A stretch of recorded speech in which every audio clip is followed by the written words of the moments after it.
Hakadosh Boker Tov, Masechet Yevamot Daf 15a1. We just finished off by saying that they wanted to make an institution that they would always do chalitza, not yibum, and therefore by doing chalitza, not yibum, you save yourself from the problems of Bet Shammai and Bet Hillel. And lo yispiku, they didn't have enough time ligmona davar to finish it until shenitrefa shas. Nitrefa shas means until finally they were able to. That something happened basically, and therefore they weren't able to do it. So Amar lo Rabbi Shimon Gamliel, it says Rabbi Shimon Gamliel to Rabbi Yochanan ben Nuri, what are we going to do from the ones which were until now? Meaning, okay, fine, you want to make an institution, from now onwards. From now onwards, they only do chalitza and they don't do yibum. But what are you going to do from the ones that are already there? They already did it, because according to Bet Hillel, so, if you're going to tell me that they actually did it, that means they actually did like Bet Shammai, they actually did it that way. Hainu de Kamar, so then that's the explanation when we come and we say, Man na'aseh, what are we going to do with them? So if you're going to tell me that they didn't do like Bet Shammai, that means even though Bet Shammai held that they could do Yibum, they never actually did the Yibum. So my man na'aseh. So then what does it mean then? What are we going to do with them? Because it was never done. So this is a good proof that what the Be'emet Bet Shammai did do according to their laws. So Amar Rav Nachman bar Yitzchak says Rav Nachman bar Yitzchak, Lo nitzecha l'tzara atzma. We're talking about the tzara herself, right? What does that mean? The tzara herself. It says that ta'anato was not to the children of tzara terva, but rather tzara terva herself, as we're going to explain now. Umana asa hachi kaman. This is what it means to say now.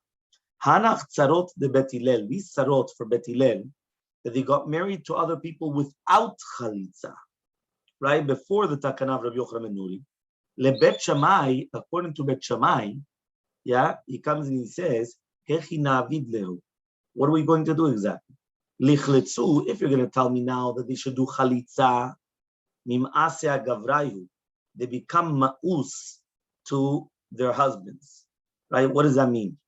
Basically, if a person is already married, and all of a sudden, after being married, you come and you tell the wife, listen, by the way, you have to do chalitza. Now, for the husband, she becomes disgusted because all of a sudden, in the middle of their marriage, has to come a foreign man and start doing chalitza to his wife. So she becomes disgusted to her husband, right? If you could tell me they should do chalitza and become disgusted to their husbands. The Torah is full of the paths of shalom, which means that the Torah does not want to do things that will cause, right, whether it's going to be animosity, hatred, strife. The Torah is derachei darchei noam. Okay? So now we're going to try to bring another proof. Which one? My wife. Shema, we learned in a Braita.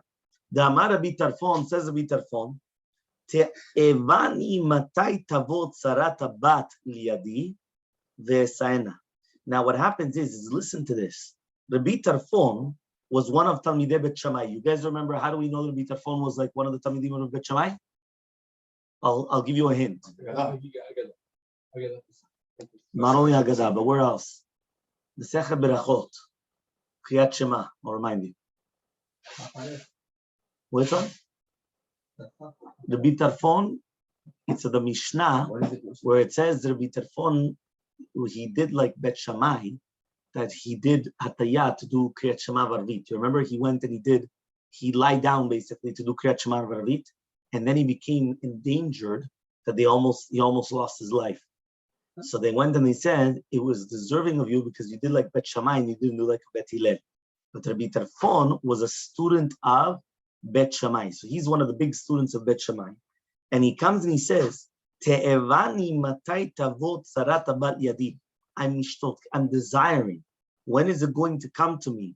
The story of tzarat bat. Okay? Ve'esaena, and I want to do yibum to her, just like Bet Shammai.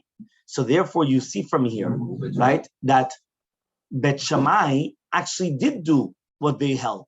Not only did they hold something, right, ideologically, they actually did it. They went and they got married to Tzarat Bat. They went to Tzarat Bat, they actually got married. So answers the Gemara, no. Ema, you don't have to say ve'esaena, but rather you have to say ve'asiena. Ve'asiena means that he's going to get her married to somebody else, which means he wanted to permit her to the shuk without chalitza, like Bet Hillel, not like Bet Shammai. So says the Gemara, ve'ha te'evani kama. Te'evani ta'ava. What is ta'ava? Ta'ava is a desire. You're mishtokek, you want to do something. So it's mashma that he wanted to do like a chidush. Now, if it wasn't to permit her without chalitza, like Bet Hillel, that's not a chidush. The chidush is that he wanted to do like Bet Shammai. So answers the Gemara, Le'apuke mid Rabbi Yochanan ben Nuri. This comes to exclude the shita of Rabbi Yochanan ben Nuri. According to shita Rabbi Yochanan ben Nuri, he wanted to be the tzete chova, the shita Bet Shammai and Bet Hillel, to do both. So therefore, how are you going to be the tzete chova also the shita Bet Shammai and also the shita Bet Hillel? You do chalitza.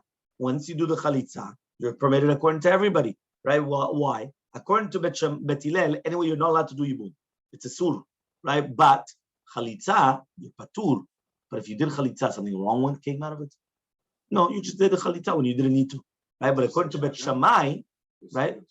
Fine, but according to Bet Shammai, but there's no b'rechala, there's no problem here. So he says, but according to Bet Shammai, right, you needed to do chalitza. So therefore, that's why he wanted to do this. Let's try to bring now another proof. Okay, another proof is Tashema. There was a story of the daughter of Rabbi Gamliel that she was married to the brother of the father. Okay, which is basically, that means basically to her uncle. Okay, she was married to her uncle. Umet, the husband dies, which is the brother of Rabbi Gamliel. Belo banim, without children. Bibem Rabbi Gamliel et sarata. Right? And Rabbi Gamliel came and she did ibum to Rabbi Gamliel, did ibum to her tzara.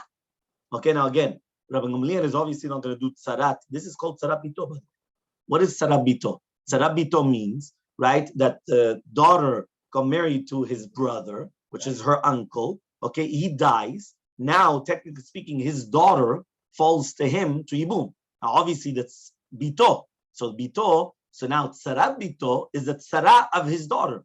What happened? Rabbi Gamliel did yibum to tzara bito. So that was right. That was the Gemara. The Tispera. Can you actually come and say that? Rabbi Gamliel, he says, 1 second. Rabbi Gamliel was of the children of Hillel. Rabbi Gamliel was in a sea. Rabbi Gamliel comes from the children of Hillel, not from Shammai. So you cannot tell me that Rabbi Gamliel did yibum to tzara pito, that according to Bet Hillel, you have a problem of karet? You have a problem, like what's going on over here? It doesn't make sense. I understand somebody else comes and they want to do like Bet Shammai, that's something else. But you're going to tell me that from Rabbi Gamliel, that he comes from the grandchildren of Hillel, they're going to do like Bet Shammai? Not like Hillel. Ella, but rather, Shane bito shel Rabbi Gamliel dailonit havai. The daughter of Rabbi Gamliel was an Ailonit. Now, if you remember, we said an erva, which is Ailonit, does not exempt from yibum, and therefore Rabbi Gamliel was permitted to do yibum to tzarata, even according to Bet Hillel. Okay, why?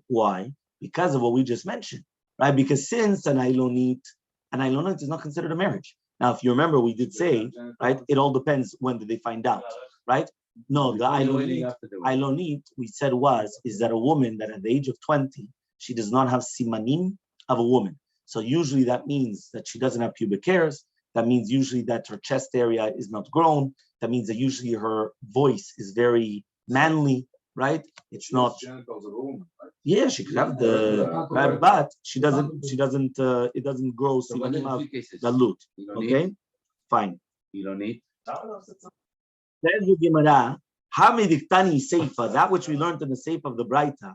Acherim omrim, other people say. Bito shel Gamliel elonit haita. Niklal de Tanakama savala. 1 second. The seifa of that Braita said, other people say that the daughter of Gamliel was Elonit. So if you're going to tell me that other people say that, mashma, that there's a Tanakama, that's not the end, that's not Acherim omrim, that he holds that she was not an Elonit. and still she did it. So he says, "Ikirba velo ikirba ikebenanu." So this is what we just mentioned 2 minutes ago. There's a difference. When exactly did he recognize she was an Ilonit or not an Ilonit? What does that mean? If you remember, we said that when exactly is an Ilonit considered, right, a mekach taut or not? Or when is it considered that she will be poter mi'ibum or not poter mi'ibum? So he said that it all depends. The Yisod HaMachloket is, when did he find out that she was an Ilonit? Did he find out right before he got married to her, or only after he got married to her? So therefore, Tana Kama holds that Ilonit is an erva, right? She is not poteret tzarata mibum, only if the husband never found out about her until after he got married to her. Why? Because in this case, the kiddushin was a mistake, and therefore he never got married to her. So if he never got married to her, the tzara is not tzarat erva. The co-wife is not a co-wife of an erva. He was never married to the Ilonit because he only found out about it afterwards. And since he only found out about it afterwards, it was never really considered. It was like a mechtaut. It was never really considered marriage, and therefore it's not going to be poteret. But achirim sovnim that Ilonit erva is not poteret even if you did know about it before getting married, and be'emet she's already the wife. And that which we said achirim Ilonit aita, the kavanah was already known, right, to the brother even before marriage that she was an Ilonit. Okay, that means he already knew about it, and he still got married to her.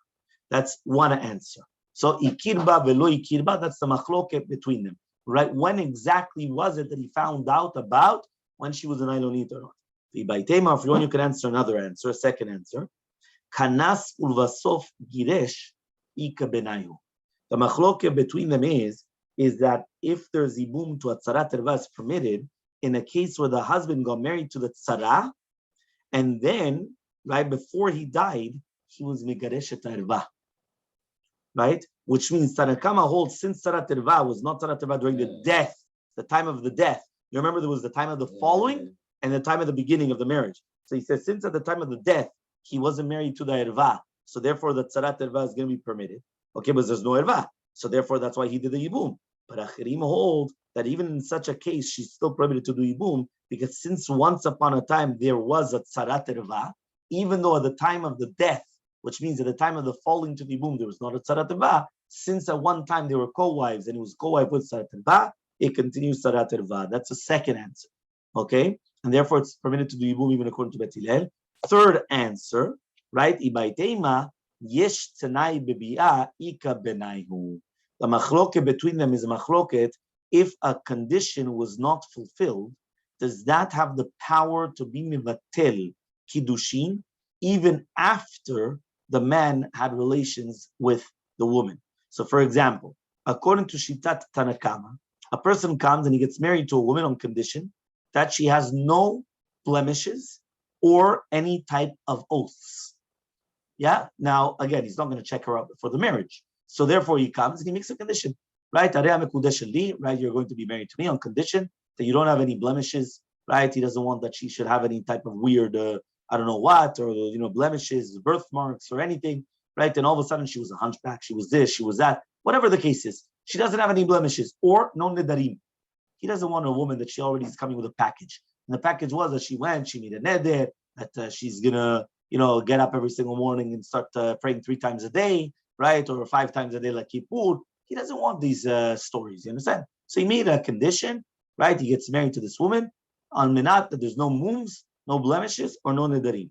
And then what happened was, it wasn't mitkayem, which means she either did have oaths or she did have blemishes. So the kiddushim are betelim even after biyah, even after relations. So now the Tanakama holds that in the case of the daughter of Gamliel, it comes out that she was never really the wife of the brother, right? And therefore, it was never tzara terva. So Gamliel was permitted to come and to get married to her. However, the Acharim hold that once he has relations with her, the kiddushim are not chalim, not betelim.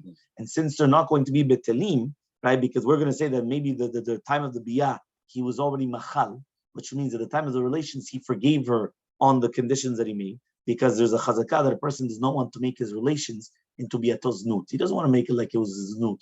He prefers that it was a marriage. So therefore, he says the kiddushim were chal, and therefore that's why you're saying that it was going to be. He says over here that the bito was ilonit, so tzarat erva iloni was permitted to do yibum according to Bet Hillel. So mativ Rav Mesharshia. So now Rav Mesharshia is going to come and he's going to ask the following question.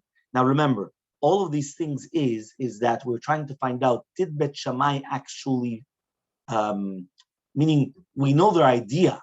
So their idea was that they're allowed to do Yibum to Tzarat Erva. The question is, did they actually do it or not? So Mati, Rav Mesharshia comes and he asks the following Braita,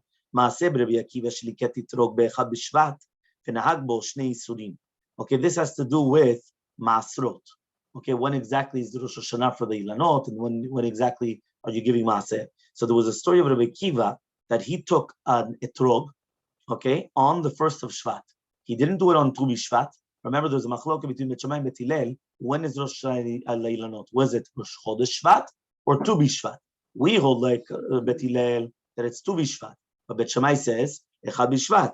So now what happens is V'nahag bo shnei isurim. He did two different Maasrot, right? Which means he did Maaser Sheni and Maaser Ani. Why? Because remember, Maaser Sheni is years. Where's the shirt? He's lost the shirt. What? When is years of Maaser Sheni? Yeah, which years? 2, 3, 4. Well, how did you start? 2. You started wrong already. 1, 2, 4, 5. Very good. Chazak Baruch. Voila, he's got it. He's got the magic thing. 1, 2, 4, 5. When is Maaser Ani? 3, 6. Right? 3, 6. So now, if you're going to tell me now that it was between years 2 and 3, or 3 and 4, right? Or 5 and 6, or 5 is right. All these things. What happens now is, right, is that all of a sudden, if he took it on Rosh Chodesh Shvat, and now it could be that it's already the next year. So that's why he did both. He did Maaser Shani and Maaser Ani. Usually you don't do both. It's either or, right? But Maaser Shani, you take it up to Yerushalayim, you have to eat it in Yerushalayim. Maaser Ani goes to Aniim. It's not for you, Bichla, right? But he did both, right? So he did both. Echad kidivei Bet Shammai, one like Bet Shammai. That Echad B'Shvat is Rosh Hashanah Leilonot. Echad kidivei Bet Hillel, one like Bet Hillel. Shema Mina comes to teach you that what? Asu Bet Shammai kidivei. The Bet Shammai, it wasn't only just stam that they had an ideology. They actually did like their shita. Meaning Bet Shammai actually always fulfilled their shita. So says the Gemara, Rabbi Akiva, right? Gemara istapekle. He says, no, really, Be'emet, Rabbi Akiva, he wanted to do like Shita Bet Hillel. But he was misupak, velo yada'i Bet Hillel be'echad b'shvat amur, be'chamishasa b'shvat amur. He didn't know what was the Shita Bet Hillel. Meaning like this, Rabbi Akiva, he only wanted to do like Bet Hillel. The problem is, he didn't remember who was the one that said echad b'shvat. Was echad b'shvat Bet Shammai or Bet Hillel? So because of that, he came and he did like both, right? But not because he wanted to do like Bet Shammai. Bet Shammai, nobody would do like Bet Shammai, okay? So now, Mati Marzutra comes and he asks the following question, Ma'asev yalda kalato shel Shammai hazaken, upichet tama'aziva, vesikech al gabe mita b'shvil katan, right? This is now mamash, we're going through Shas, which is actually beautiful because before, right, this story over here, right, was the Braita that had to do with the Rosh Hashanah and everything. Okay, now we're going to Masechet Sukkah. You remember in Masechet Sukkah we learned that according to Bet Shammai, they would put even the baby that's in their crib in the Sukkah. What would they do? They would take off part of the roof, and now the baby was going to be in the Sukkah. So that's what it says here. So Marzutra comes and he asks, there was a story that the daughter-in-law of Shammai gave birth, and Shammai came and he got rid of the ma'aziva on the top, which means that wherever the baby was, he took off part of the roof. And he put the schach on top of the bed for the child, right? In order to do chinuch for mitzvah sukkah. Shema mina, you learn from here, right? Yeah, Shema mina, you learn from here. She'asu, that means they did their, it means it wasn't only just stam and ideology.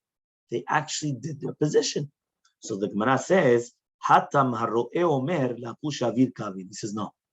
Over there, in that case, we're going to say that Shammai, the reason why he was putting schach was because he wanted it so that way they should have more air. He wanted ventilation in the house. So, right, so what he did was exactly over on top of the baby, they came in to put ventilation. And it's going to rain. Okay, fine. So, the baby has some rainwater. It's good, right? No, baby. Right? V'yalda kalato shel Shammai hazaken. Yalda, she just gave birth. Okay?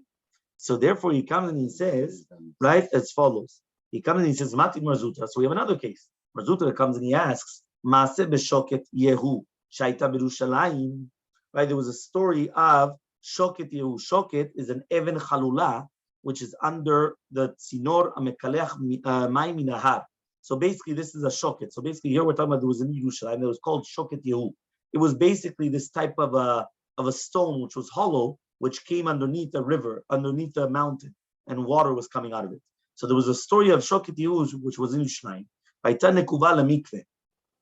And it had a hole in it, right, between the shoket and the mikveh, right, which was beside of it, and therefore it was doing like chibur. It was doing a connection between the mea shoket to the mea mikveh. And everything which was done in Yerushalayim was done on it. So now it says Vashalchu Bet Shammai v'chivua. So Bet Shammai sent, and they made the hole bigger in order that it should connect well between the two mikvaot.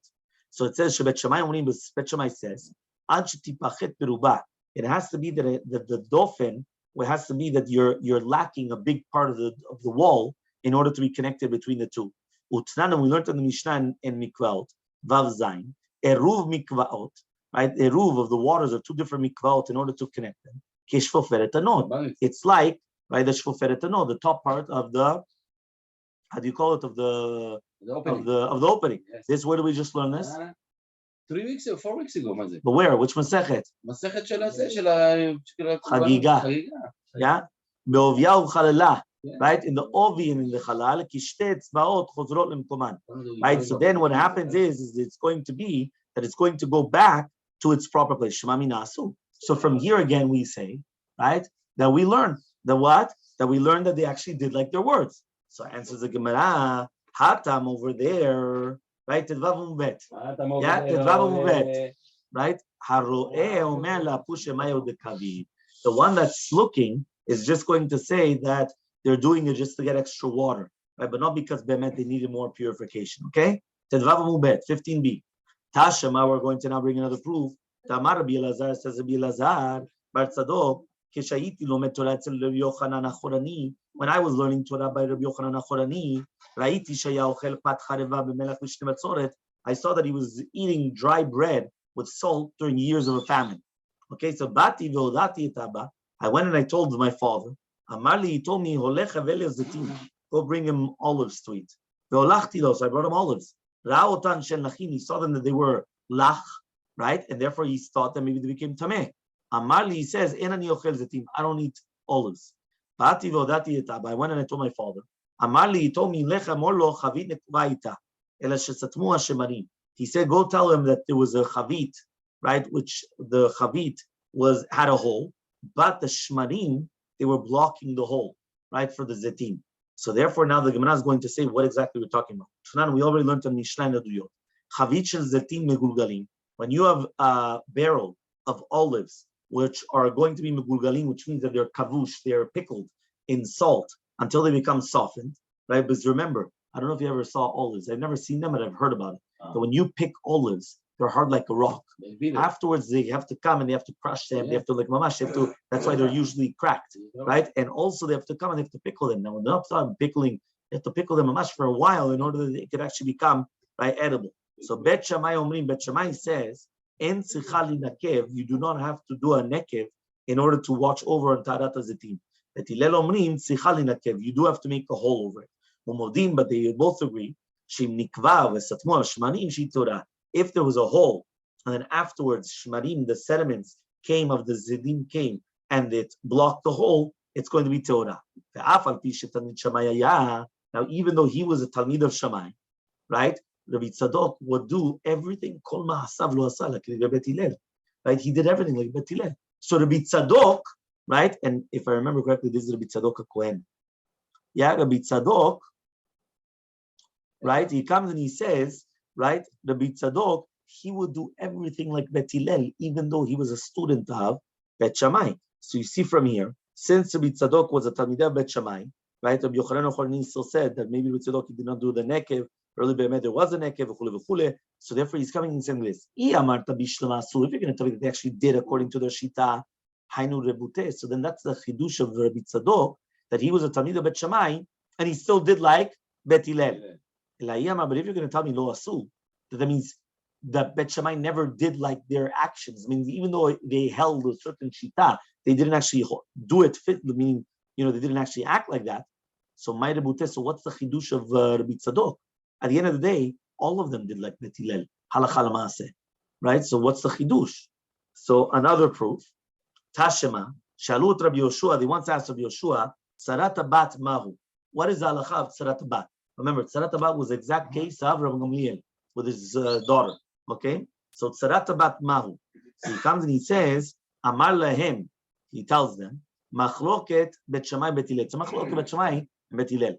Halacha k'divrei mi. So now, what's halacha like? Yeah? Amar lahem, he says, Mipnei ma atem machnisim roshi, בין שני ערים גדולים, בין שתי מחלוקות גדולות, בין בית שמאי ובין בית הלל. What are you coming and you're putting me in מחלוקות? Right? You asked me a question, I told you it's a מחלוקת.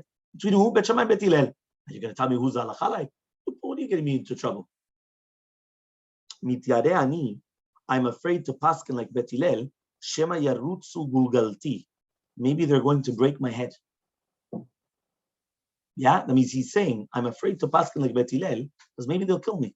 They'll break my head. But I'm going to testify upon you on two, right? He says over here, on two different families of big families in Yerushalayim. Mishpachat bet Tzevuim miben Achmai, and Mishpachat bet Kopai miben Mekoshesh, shehem benet tzarot avarayot, and they did like Bet Hillel, and they got married without chalitza. Umehem kohanim gedolim, and you have kohanim gedolim coming out of those two families. And they actually served on the Mizbeach. Now remember, according to Bet Shammai, if they didn't do Chalitza and they were supposed to do Chalitza, the Vlad is Pagum. The Vlad is a Halal, it's Pagum. They cannot become Kohanim. So here you see they did 100% like Bet Hillel, right? And still these children were coming and being Kohanim and everything, right? They were doing like Bet Hillel, and they were doing like, they were doing the thing. If you're going to tell me that they actually did, which means that Bet Shammai actually did like their words. That's why he says, I'm afraid that maybe they're going to come, these mamzerim are going to come and they're going to kill me. Why? Because they actually did like their words. But if you're going to tell me that they never did like Bet Shammai, so what's he afraid of? Just say halachas like Bet Hillel v'gamarnu. Anyway, they don't do like Bet Shammai. So says the Gemara, unehi nami de'asu. But even if you're going to say that really bad, they did do like their words, my mitzvah any. Why are you afraid? Rabbi Yoshua says, En mamzer and mechayvev mitobeti. Rabbi Yoshua himself had an interesting shita. His shita was that a mamzer does not come from chayve karet. It only comes from chayve mitobeti. Remember, there's different levels, right, of isurim. There's chayve mitobeti, right? That means betin is the ones that kill, not HaKadosh Baruch Hu. There's karet, and then there's lavin. So we said Rabbi Akiva is the one that held that even chayve lavin is mamzer, but we don't hold like Rabbi Akiva. We hold like the shita of chayve kritut. But Rabbi Yoshua was one that held that even chayve kritut there was no problem of mamzerut. Mamzerut was only from chayve mitobetin. So therefore, according to him, even if somebody was nolad, was born from this sarat yavam, they're not a mamzer. They're still okay. So what's the problem then? Because it was only chayav karet. It wasn't chayve mitobetin. So if so, what's the problem? So he says, no. Even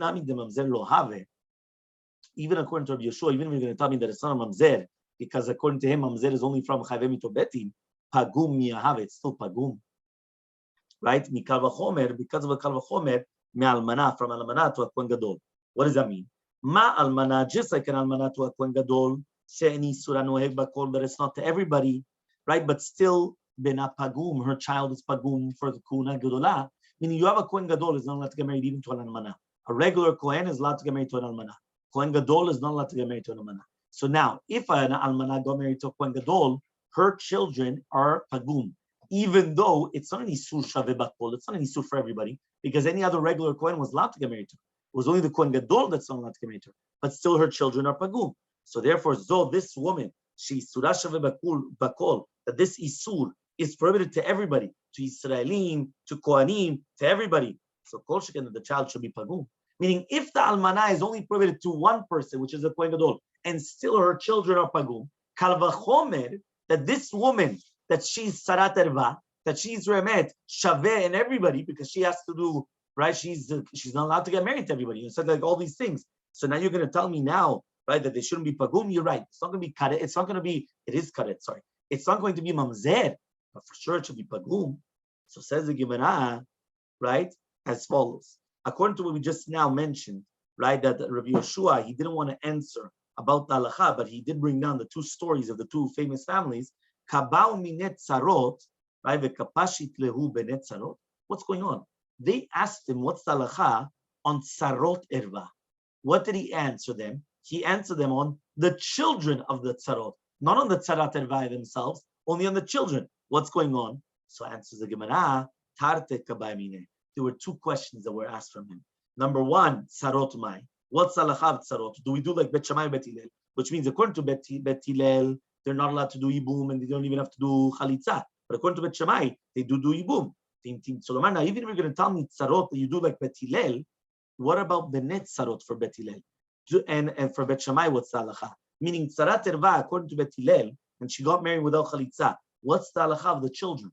Right? According to Bet Shammai, if you remember, they said that the children are pagum. So what's the halacha of the children? So two different questions. So ask the Gemara, remind nafkamina. What's an nafkamina anyway? After we already said halacha is kebet Hillel, what do I care now what Bet Shammai holds about the children not? If I tell you halacha like Bet Hillel, Damarnu, that's it. There's nothing else we'll talk about. What do I care now? What would Bet Shammai hold of the children? So answers the Gemara, Lemnishat Vlad Machzir Grushato LeBet Hillel. No, there is an nafkamina. You know the nafkamina is, I want to find out what's halacha by a Vlad of Machzir Grushato, which means, remember, what is Machzir Grushato? When a person gets divorced, he has a mitzvah to get married to his wife again. That's called Machzir Grushato. But the second that she gets married to somebody else, now she's prohibited forever. Right now, he's not allowed to get married to. What happens if he did do that? He went and he was over on the lav. He went and he did negative commandment, and he got married to her again after she got divorced from the second husband. Yeah? So it's a lav. It's a lav. So the question is, according to Bet Hillel, what's the child? Is the child going to be, because it's an isur lav. So is that child pasul for the kiuna, or is he kasher lekuna? Mika amninan kavachomer, do we say a kavachomer? What's the kavachomer? Just like that it's not, the isur is not for everybody, it's only to the Kohen Gadol. Bena pagum, and her child is pagum. Zo, this woman, which is machzir grushato after marriage, which isura is to everybody. So for sure, a child should be pagum, right? It should be pagum just like the Kohen Gadol. So Dilmar, maybe, right? You could ask, Male almana shehi atzma mitchalelet. The almana, she herself becomes a halala. She herself becomes disqualified from the kiuna because she got married to the Kohen Gadol.